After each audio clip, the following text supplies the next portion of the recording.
Sawa Faye.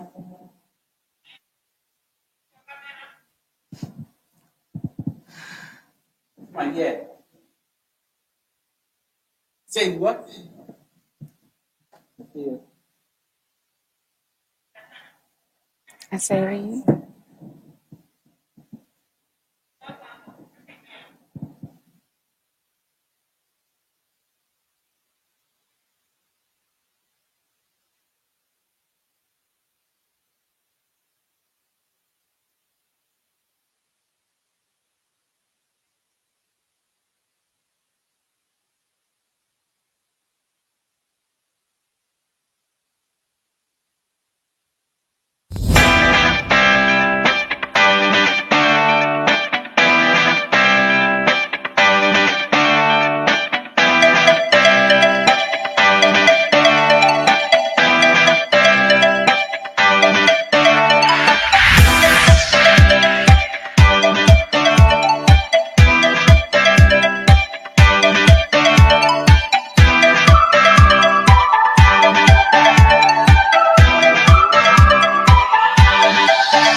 Good evening and thank you for joining us on this 27th day of August 2021. You can always be sure it's Equity calling.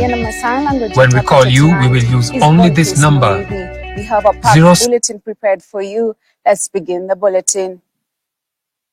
The Registrar of Political Parties has confirmed the formal dissolution of the National Super Alliance NASA a few weeks after the principals announced end of the coalition ahead of the 2022 elections. And as Dickens Luvanda reports, the registrar has written to the NASA partners ANC, ODM, Wiper, Ford Kenya, and CCM, noting that the resolutions of parties were executed as per set requirements.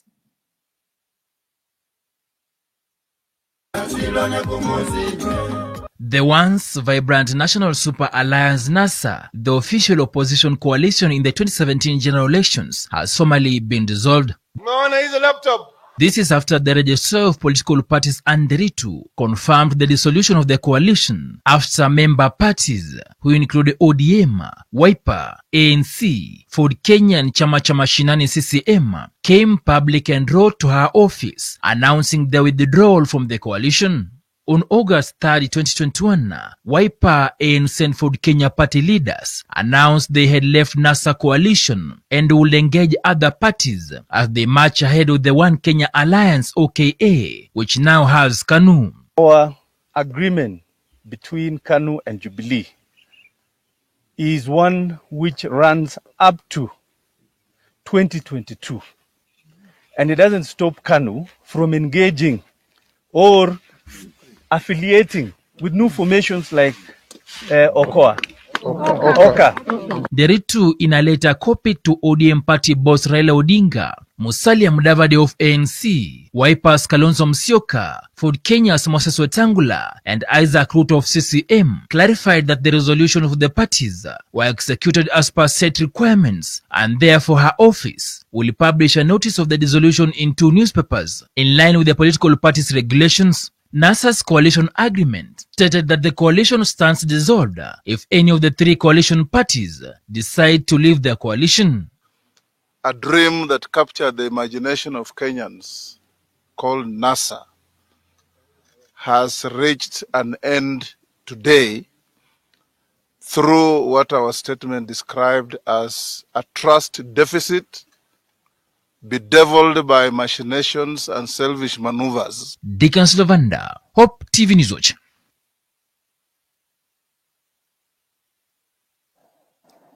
Thank you for that report, Dickens. Now, KUTO Secretary General Francis Atwoli has condemned the withdrawal of General Service Unit GSU officers from Deputy President William Ruto's current residence and his rural Sugoi home. According to Atwoli, all leaders should be protected despite their political affiliations, adding that there should have been proper communication from the Inspector General of Police to the DP before the change of guard. Atwoli is of the opinion that the withdrawal gives the DP unnecessary mileage ahead of the elections in 2022. I, for one, when it comes to security of any Kenyan, I don't compromise.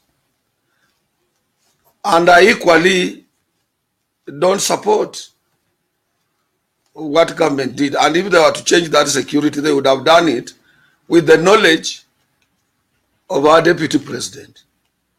Because we don't want these lame excuses being blamed on the government because of the security and other people, when there are big issues facing this country. Kimani Ngunjiri, in his address to this pathetic issue, he mentions my name. He says, oh, now what people like Atwoli said is now we can see what people like Atwoli wanted to happen. Francis Atwoli had said, and what he had said is what we are seeing. Me, I said nothing. And what I have said, always have said it in the open. And from 2014, I said our deputy president is not the right person to assume responsibility of presidency of this nation. And if Kenyans want to make him president, they are free to do so. This is a democratic country.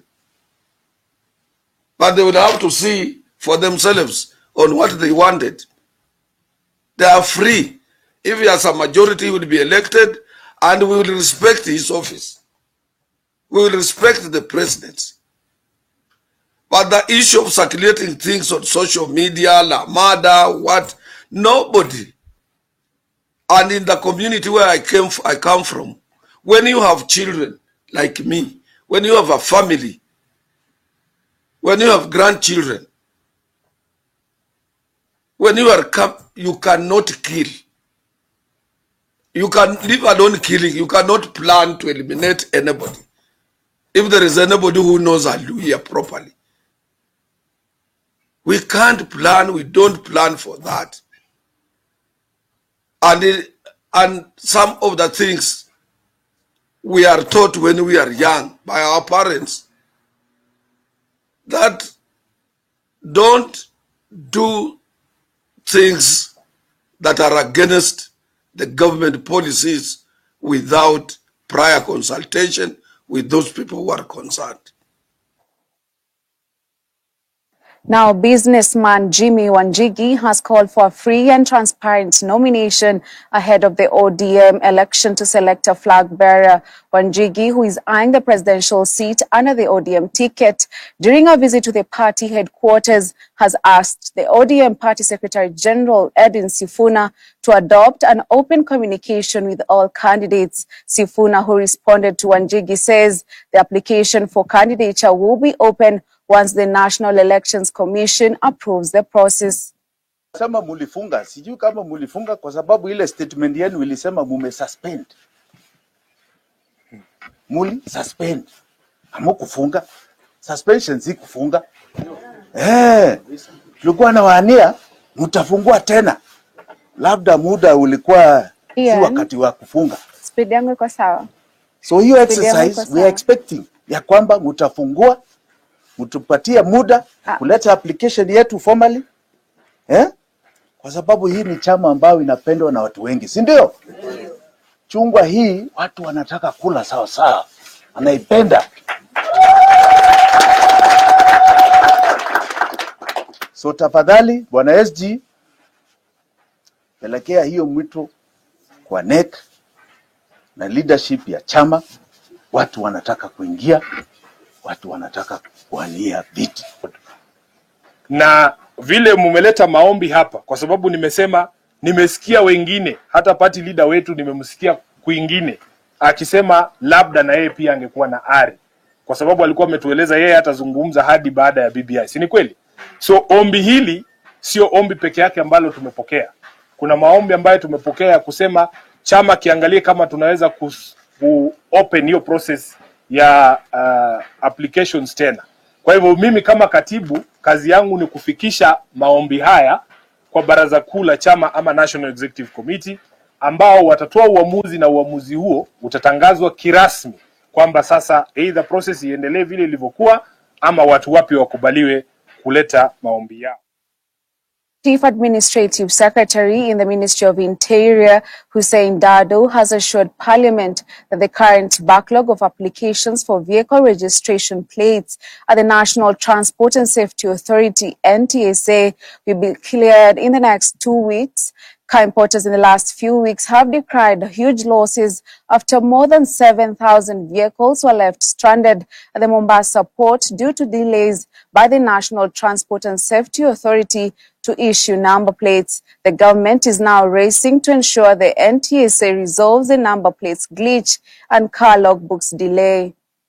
In order to address issues of congestion at the port of Mombasa and alleviate the inconveniences that has been caused to motor vehicle dealers and owners, the NTSA communicated to the Commissioner General of Kenya Revenue Authority requesting him to authorize the release of all motor vehicles which have been duly registered and the third identifier e-stickers affixed on their windshield upon verification of the registration status of the motor vehicles. Honorable Chair, in regards to issuance of logbook, the government press started printing motor vehicle logbooks for NTSA in November 2019 after entering into formal government-to-government contractual engagement following the cessation of the contract NTSA had with a South African firm for printing of logbooks. From the time the first batch of motor vehicle logbooks was printed at the government press in November 2019, the printing and delivery has gone on without a hitch save for 2 incidents. That is one in 2020 and the other early this month, when the printing was interrupted due to breakdown of the specialized security printing machine. So a total of 9,000 motor vehicle is ready, but will be delivered by Monday. Mr. Chairman, statistically... Is that information here? Yes. I lost you when you were to read the item number 4 and the number plates. Yes. Sorry, this one I had to ask for exact deliveries. That's why it is not with you yet. So is it additional information you want to submit to the committee? Yes, yes. All right. So that we are very transparent in everything we do, Mr. Chairman. Now, about 10,000 people have been killed in road accidents in the country between 2019 and July this year. Government spokesperson Cyrus Oguna has blamed the deaths on the flouting of traffic rules, recklessness and drunk driving. Addressing the press at the Mama Ngina Waterfront Park in Mombasa on Thursday, Oguna said most of the accidents have been caused by boda riders, whom he said are killing more people than motor vehicles. Oguna now wants the Boda National Association and other stakeholders to work with the government to bring sanity to the chaotic industry. Kila uchao, idadi ya wale ambao wanapoteza uhai barabarani hasa kwa wanabodaboda inazidi kuongezeka kila siku. Ni kitu ambacho kinatia wasiwasi sana, hasa kwa sio kwa serikali tu, lakini pia kwa jumla, umma kwa jumla. Kwa hivyo serikali ilileta mpango ya kuweza kuhakikisha kwamba wamepewa mafunzo, ikiwa ni ushirikiano baina ya NTSA pamoja na NYS, hivi kwamba wapewe mafunzo ya kuweza kujua mwanzo sheria za barabara. Pili ni kwamba hii kazi ya bodaboda isiwe ni kazi ya uhuni, iwe ni kazi ambayo ina heshima zake. Lakini kwa sasa hivi mtu ambaye yuko kwa bodaboda, yeye mwenyewe anaona kama hii ni kazi ya kushikilia tu, kwa sababu kesho yake kutakuwa na kazi nzuri zaidi ya hii. Kuna vikundi maalum ambavyo vimeundwa ya kuweza kuhakikisha kwamba usalama, hasa tukitumia magari za abiria, iwe ni bodaboda iwe ni matatu, imefuata sheria. Health Cabinet Secretary Mutahi Kagwe has announced that 932 people have tested positive for COVID-19 from a sample size of 9,424 tested in the last 24 hours. This brings the positivity rate to 9.9% and total confirmed positive cases to 233,801. Mutahi, in a statement, also announced that 1,457 patients have recovered from the virus, raising the cumulative recoveries to 218,228. At the same time, the CES has announced 31 deaths in the last 24 hours, bringing the total fatalities to 4,666. Meanwhile, a total of 1,953 patients are currently admitted in various health facilities, countrywide, while 8,022 are under the home-based isolation and care program. 161 patients are currently in the ICU.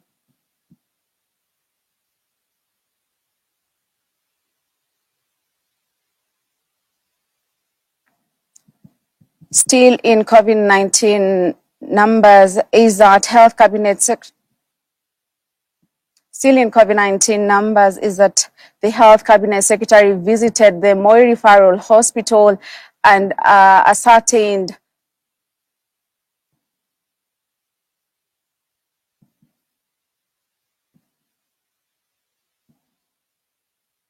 still in COVID-19.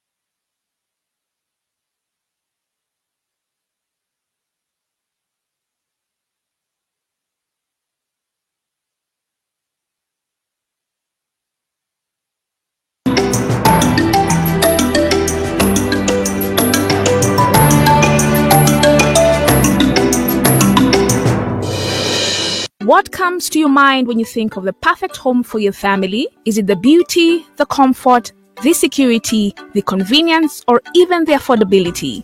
Victory Gardens offers exactly that and much more.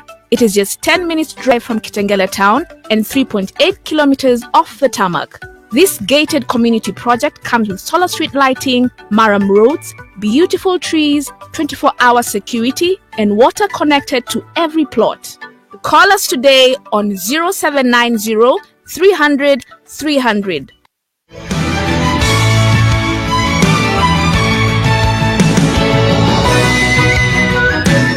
From country music, classical quartet harmonics, now I'm a child, homecoming series, for he saved the worst among tent revival,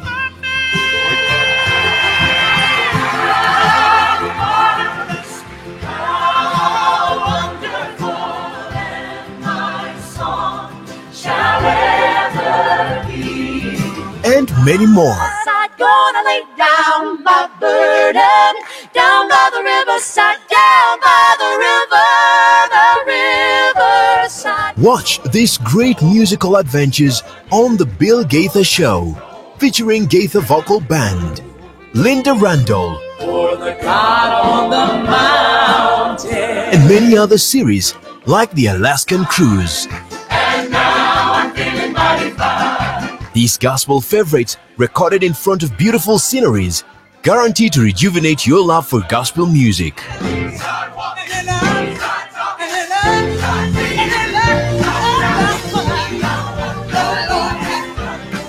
Bill Gaither Show, only on Hope TV, where you look and live.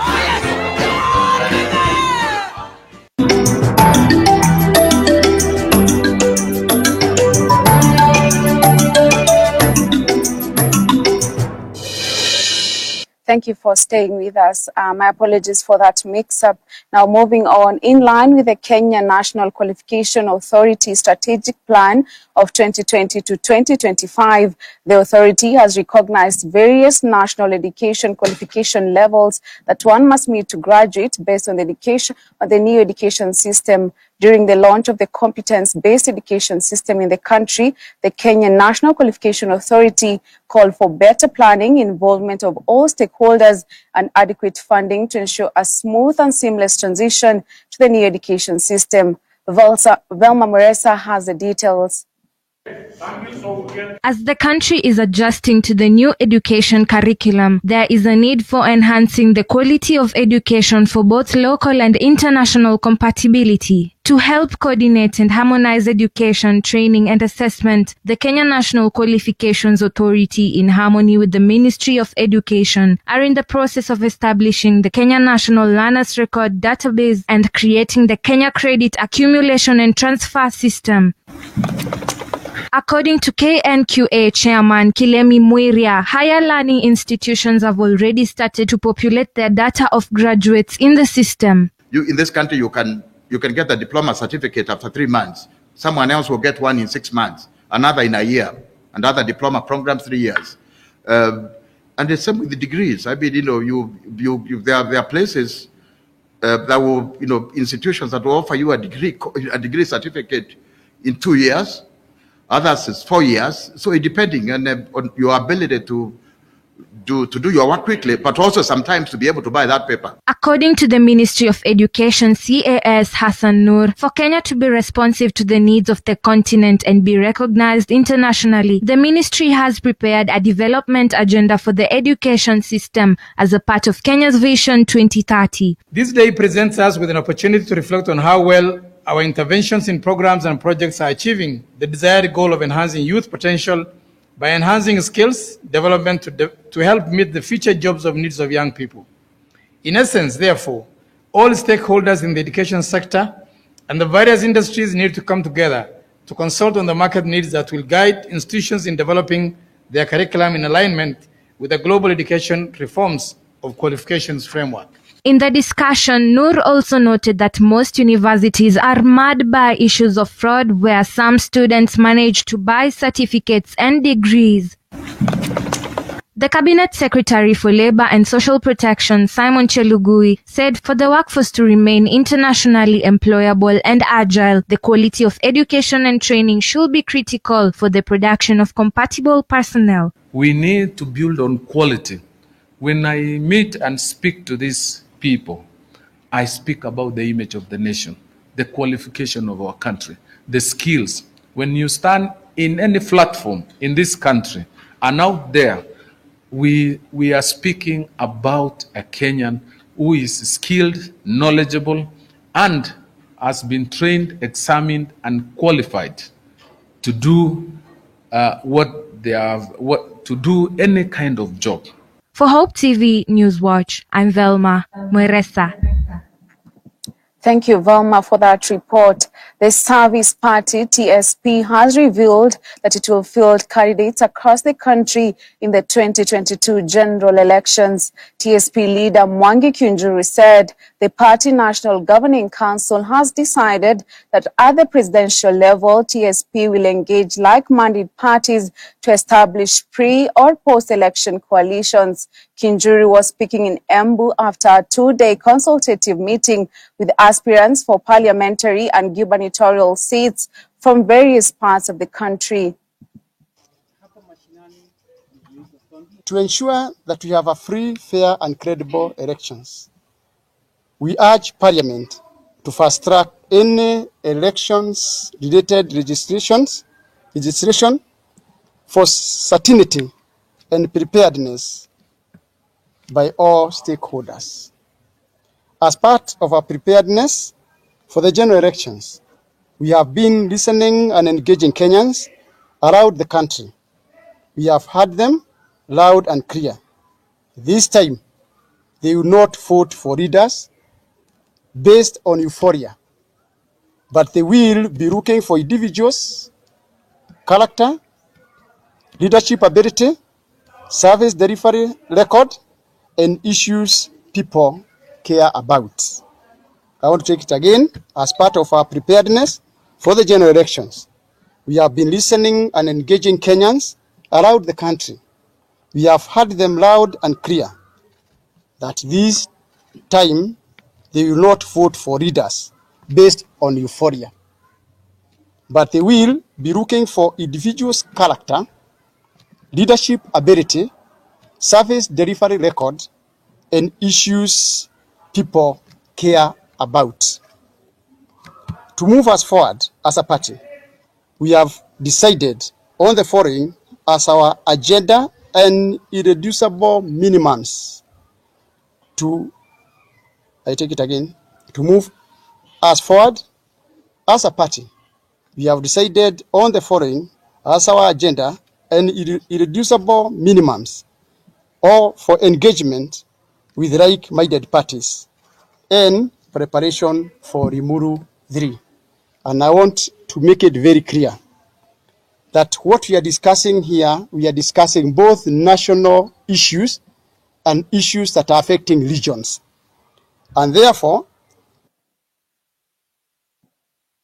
let's move to Kilifi County, where more than 250 traders who were operating at a private Alibaba shopping mall in Mtwapa Thursday held a peaceful demonstration to protest the destruction of their merchandise, including cereals and vegetables, by the county government. According to them, the bulldozer flattened their shops, leading to loss of goods running into thousands of shillings. The traders said the county enforcement officers descended on the structures at dawn 5 days ago, forcing them to relocate to the new market, which is about 2 kilometers away from Mtwapa Township. They now want Kilifi Governor Amason Kingi to compensate them for their losses.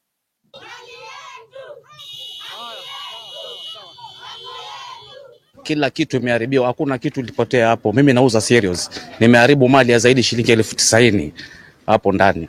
Na wengineo wamebondewa kila kitu, si viazi, si tomato, si vitunguu, zote zimeharibiwa.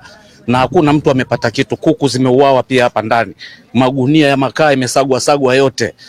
Na bila kupewa notice, hatujui nini kunaendelea. Tunaomba serikali ya county ingilie kati. Na hasa tunaomba gavana wetu aingilie kati hii swala. Tujue hapa tutasaidika vipi, manake mali zetu zote zimeharibiwa hapo.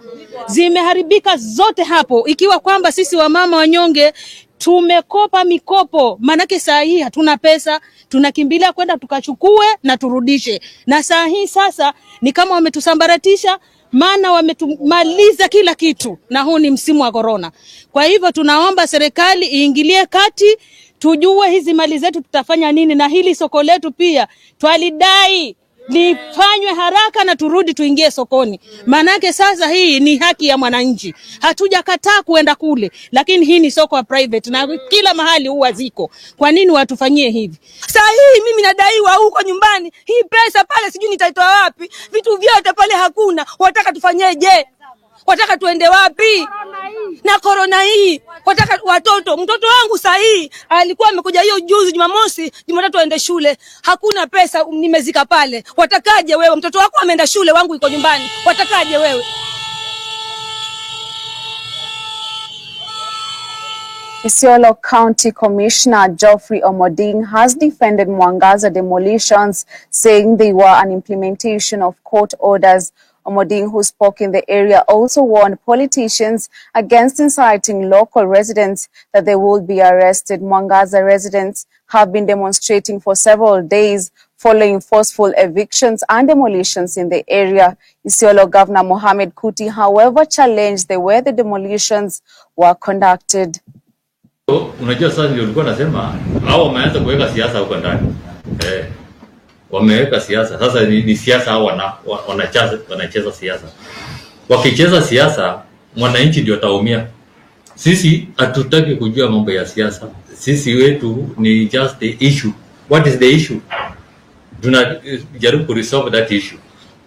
Ya kusema ati tutoe watu ambao wameshikwa, unajua wameapia in court already. Hiyo ni mali ya koti. Sasa polisi hawezi ingilia mali ya koti. Haya, wale waliumia wanatoa propaganda ya kwamba ati watu wajapeleka hospitali, wamepeleka ndani tu, ati polisi walienda kutoa hospitali wakapeleka kwa upeleka kotini ama kwa jela. Sio hivyo. Wale waliumia wako wanatibiwa, hiyo minor injuries hiyo wanatibiwa hospitali. Baada ya hiyo wataenda wapi? Wataenda kotini. Hapa mahali tuko ni kwa mama anaitwa Kadhure, na mahali tumesimama ni karibu na kaburi yake. Hapa mahali tuko, Kuti alikuja wakati ya kwanza, wakati kulimomolewa, akaletea wakaaji wa hapa the same sakura hile ametumana ikuje hapa. Sisi tunaomba namna hii, tukiwa wakaaji wa Mwangasa, sisi tunaomba namna hii, ndawa ya Kuti ndiye anaweza maliza kama president wa county ya Isiolo, na ndawa ndiye maliza hapa Mwangasa. Niape mkaaji yoyote wa Mwangasa kakaratasi ya kuonyesha mahali yako ni mahali kunafaa akae. Mimi ni mkazi wa Mwangaza. Mimi ni governor wa Isiolo, lakini mimi naitwa Mohamed Abdi Kuti. Niko na watoto, niko na bibi, na niko katika jamii ya Isiolo. Mimi ni mwana Isiolo, mzaliwa Isiolo, sijakuja kutoka Isiolo. Hiyo ploti nilipata 36 years ago. Ifanywe hospitali. Na ni vile nilisimamisha hiyo shughuli nikaingia huduma ya watu katika sekta ya kisiasa. Na kwa hivyo mimi ni jirani, mimi ni baba ya watoto, mimi nataka urithi. Wewe kila baba anatafutia watoto wake. Kama gavana anafanya kazi, gavana ako kwa ofisi, na kama kuna changamoto inahusu ofisi, ni ofisi ingeadhibiwa, ama kama wangekuja kupiga kelele ama kufanya chochote kwa ofisi. Lakini mambo yaliyotendeka kwa sababu ya hasira ya yale yaliyotendeka, mali yangu ambaye mimi ni mkazi hapo pia sasa ninavunjwa. Hapo pia mimi ninaona nimeathiriwa na ni watu wangu. Kenyans who suffered historical land injustices have until September 20th this year to submit their grievances to the National Lands Commission. Section 38 of the Omnibus Land Laws Amendment Act number 28 of 2016 amended Section 15 of the NLC Act 2021 and gave a 5-year period within which aggrieved parties of historical land injustices could submit their claims to the Commission. Despite the extension of time under the Land Laws Amendment Act 2016, many aggrieved Kenyans, especially those in the coastal region, have not seized the opportunity to submit their claims to the Commission, which many think is out of ignorance. Land activists in Kilifi are now calling on those eligible to file complaints before deadline. Sheria hii inaangazia, ilianza tarehe 21 mwezi wa 9 2016, na sheria hii inaenda kwa kipindi cha miaka 5.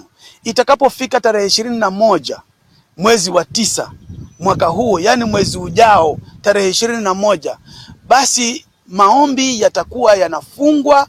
Kwa hiyo ni jukumu letu sote kwamba tuhakikishe kwamba tumetuma maombi yetu kwa tume ya ardhi, ili dhulma ile ambayo labda uliipata uweze kuwa compensated.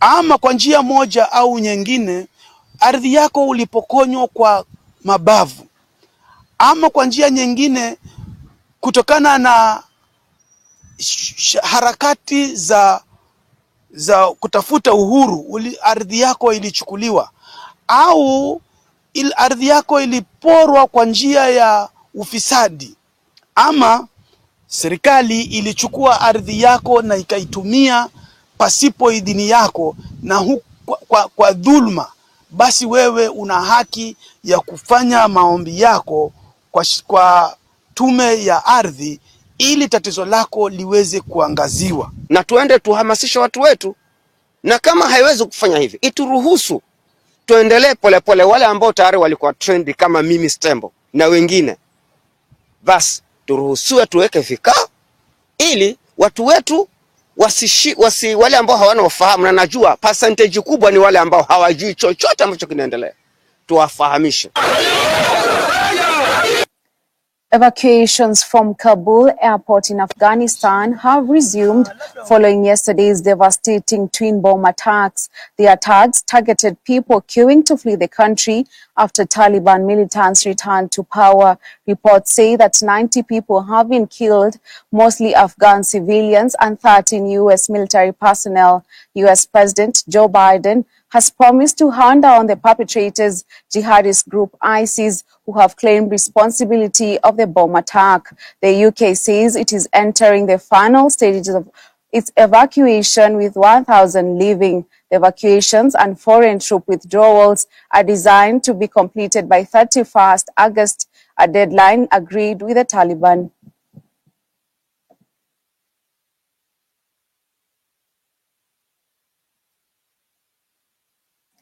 Pupils that were kidnapped in May in Nigeria by heavily armed men are free at last, according to their head teacher.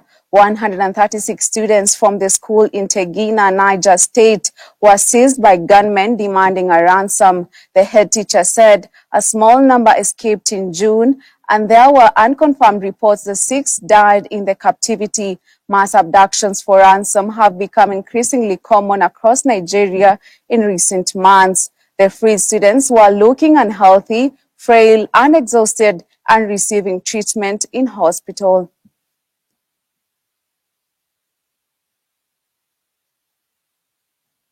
Let's take a short break. We'll be back with the business news.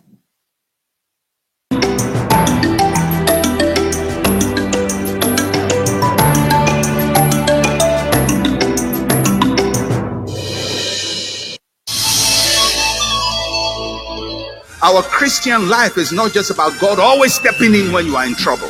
But sometimes you need to go through the valley of the shadow of death, and God will say, angels, stand away.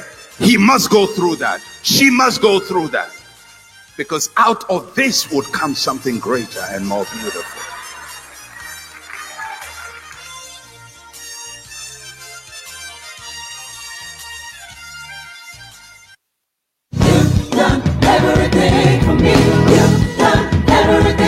Join us every Sunday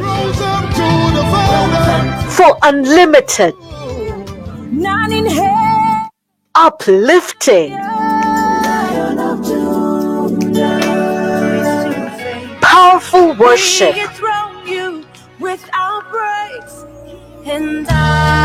only on Extended Worship.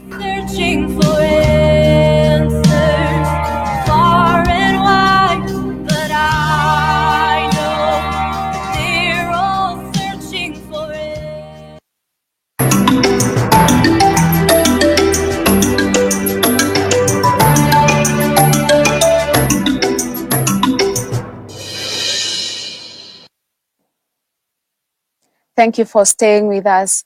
Arid and semi-arid counties are set to receive 2 billion shillings by the end of August from the national government in efforts to deal with the looming drought crisis. The 2 billion shillings is part of Kenya's drought response plan to help alleviate the suffering of up to 2 million Kenyans in 12 counties who are experiencing the drought.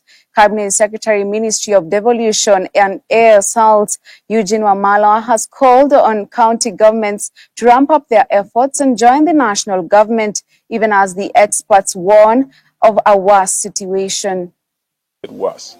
That is why we want to urge our county governments to also step up their efforts, just the way national government is going to do. And this month of August, the government will be releasing the 2 billion shillings.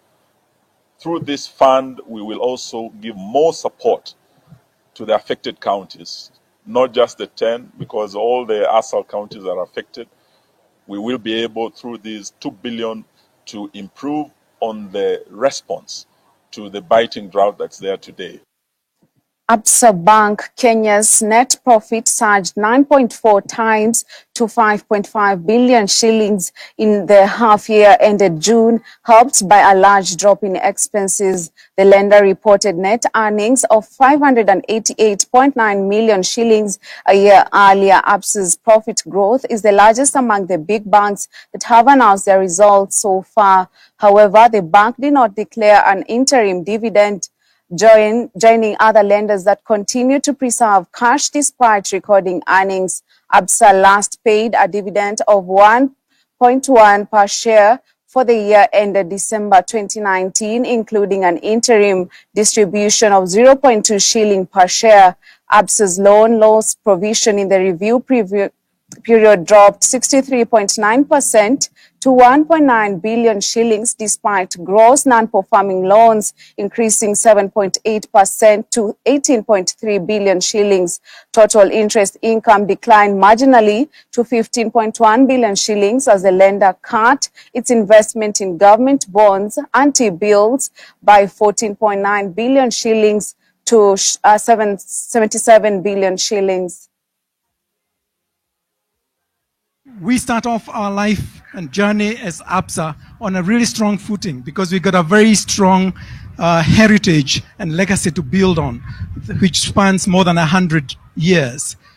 This has been a bank of many fasts in the past, and that's something that we should build on. We should take learnings from that.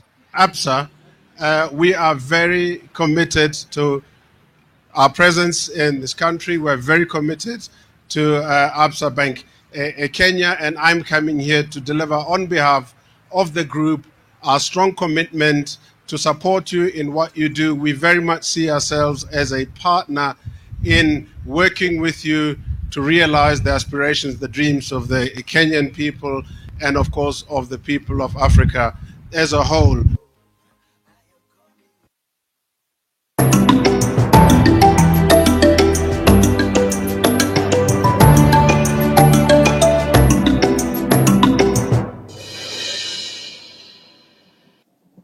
Now to some sports news. The inaugural CAF Women's Champions League CECAFA qualifiers is set to take center stage tomorrow at the Nyayo National Stadium. All the 8 clubs that had confirmed participation in the CAF Women's Champions League qualifiers have checked into the capital, Nairobi, save for Zanzibari outfit New Generation, who are scheduled to jet in tomorrow morning. Ahead of the tournament kickoff, the teams will battle it out for a chance to represent the region at the CAF Champions League that will be played in Egypt later this year.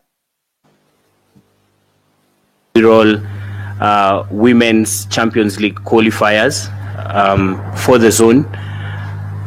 The winner of this competition will then proceed to Egypt later on in the year to play in the Africa Champions League competition. It's the first time at club level that we are having a Champions League competition for the women's team. And I think the excitement is not just for the ladies. I think the excitement is for all soccer lovers that we now have a club competition at continental level that our clubs can aspire to play at. This competition is being played by teams that won their respective leagues at home. They've been given an opportunity to compete at zonal level, and after that progress to the continental level, where we'll have a Champions League winner for Africa. This competition is very important for the development of women football, and it's something that the ladies of the girls playing football have been looking forward to for so many years. It has been in discussion for long, and it is good and humbling that it is now happening. The winners of this tournament will be able to represent CECAFA region in the main continental tournament. Kenya has joined the world in marking the World International Boxing Day. In a bid to foster and promote the game in the country, the Kenya Boxing Federation held a junior open field tournament at the Nyayo National Stadium here in Nairobi. Speaking during the event, national boxing team coach Musa Benjamin said that the federation is aiming at scouting for young talent from all counties in the country in a bid to grow the game. Siku ya leo ilikuwa siku muhimu, siku ya furaha kwetu. Manake tulikuwa tunasherehekea ile ambayo inaitwa International Boxing Day ambayo inasherehekewa ulimwenguni kote. Ni siku ambayo ilikuwa tunasema boxing unites us. We are the face of boxing, we are the faces of boxing, na tukawa tunataka tuonyeshe watu mambo ambayo yanaendelea kwa boxing, kwamba boxing ni mchezo safe, mchezo mzuri, sio violent vile ambavyo watu wengi wanavyofikiria, na ni mchezo kama mwingine wowote na upo. Kwa hivyo kwa wale wangependa kujiunga waweze kujiunga na mchezo. Kwa sasa kuna mahali tunaelekea. Hizi ni vitu zilikuwa kuna, sasa hivi kuna mahali tunaelekea. Kitambo kuna siku nimeenda kuona novice. Kitambo ofisi nyingine ikiwa hapo. Nilikuwa nafika kuona novice na ni game za chipukizi. Unapata mtu amekaa check weight lakini ako final. Unamasha kumaanisha finals waga nadhani unafaa ufike kama ushacheza game, ushapigana. Na siku hizi kuna preliminaries, mpaka hata kwa league preliminaries. Na hiyo itatupeleka mahali, unajua vitu tukianza kutengenezwa hata Rome kujengwa na siku moja. Lazima pole pole, step by step. Na ukiangalia hizi tunafanyika usimuona mpaka kuna majuni hapa. Siku hizi jua naona vitu vile boxing ni poa, inafanya poa, and hii BFK. Hakuna mtu anaweza kupeleka mtoto wake acheze boxing. Mimi hata siku hiyo kitambo kuna kijana wangu alikuwa stake acheze boxing juu hapo nyuma ilikuwa mbaya, lakini sasa hii naongea naye kama unajua lazima nibongelee na roho yake kwa juu hata mimi kitambo ni ball nianzaga naye lakini roho yangu iko hapo. Chelsea and Italy midfielder Jorginho was last night named UEFA Men's Player of the Year, beating his club colleague N'Golo Kante and Manchester City's Kevin De Bruyne to the prize. Jorginho starred alongside Kante in the Chelsea team that won the Champions League, beating De Bruyne City in the final in Porto and helped Italy win Euro 2020. The 29-year-old Jorginho got 175 points, 8 more than De Bruyne, with Kante third in the voting.